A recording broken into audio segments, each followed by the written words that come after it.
Voici, un homme de Dieu arriva de Juda à Béthel, par la parole de l'Éternel, pendant que Jéroboam se tenait à l'autel pour brûler des parfums. Bonjour mes frères et sœurs en Christ. Un jour en instruit un autre, une nuit en donne connaissance à une autre. Cependant, c'est la volonté de Dieu qui s'accomplit certainement. Je rends grâce à Dieu pour les serviteurs qui accomplissent fidèlement sa volonté. La réunion de prière de ce mardi, dirigée par le pasteur Jean-Claude, était très enrichissante.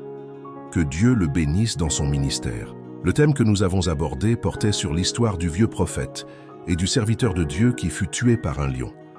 À cause du piège tendu par le vieux prophète, lequel n'était plus véritablement serviteur de Dieu, puisqu'il n'était plus oint par lui. En effet, lorsqu'un serviteur de Dieu se détourne des desseins que Dieu a tracés pour lui, il est conscient du chemin qu'il a emprunté et devient un impie, car il n'est plus attaché au cep.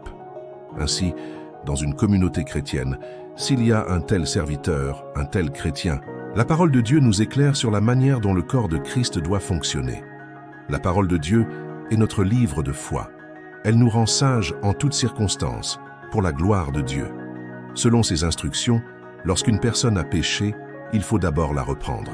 Si elle n'écoute pas, il faut prendre avec soin une ou deux personnes. Si elle persiste, il faut le dire à l'Église. Et si elle n'écoute pas l'Église, qu'elle soit pour nous comme un païen. De même, dans Jacques 5,16, il nous est demandé de confesser nos péchés, les uns aux autres, et de prier les uns pour les autres, car la prière fervente du juste a une grande efficacité. Par ailleurs, s'il y a de l'impudicité dans la communauté chrétienne, la parole de Dieu nous dit, dans 1 Corinthiens 5, de nous en séparer.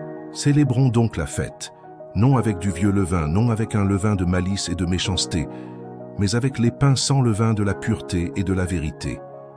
Je vous prie de méditer tout le livre de 1 Corinthiens 5. En outre, s'il s'agit d'impies, de moqueurs, de ceux qui provoquent des divisions, d'hommes sensuels n'ayant pas l'esprit, la parole de Dieu nous demande de reprendre ceux qui contestent, d'en sauver d'autres en les arrachant du feu, et pour d'autres encore, d'avoir une pitié mêlée de crainte, haïssant jusqu'à la tunique souillée par la chair. Cependant, si c'est la communauté chrétienne elle-même, l'Église, qui ne fait plus la volonté de Dieu, ou si Christ n'est plus la tête de l'Église, la parole de Dieu exhorte les élus, les véritables chrétiens, à sortir du milieu d'eux.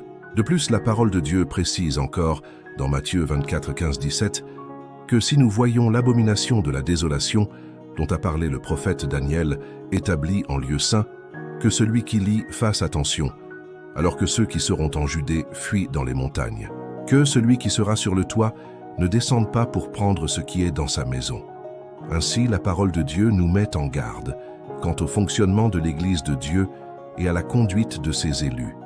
Mes frères et sœurs, je vous prie de continuer à prier pour les serviteurs, qui font la volonté de Dieu pour le salut de toute âme, afin que la vérité ne soit pas entièrement ôtée de leur bouche, car ils espèrent dans les jugements de Dieu. Prions également que Dieu préserve ses serviteurs des orgueilleux, afin qu'ils ne dominent point sur eux. Alors ils seront intègres et innocents de grands péchés.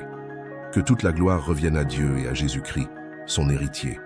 Que personne ne méprise ta jeunesse, mais sois un modèle pour les fidèles, en parole, en conduite, en charité, en foi, en pureté. Veille sur toi-même et sur ton enseignement. Persévère dans ces choses, car en agissant ainsi, tu te sauveras toi-même et tu sauveras ceux qui t'écoutent.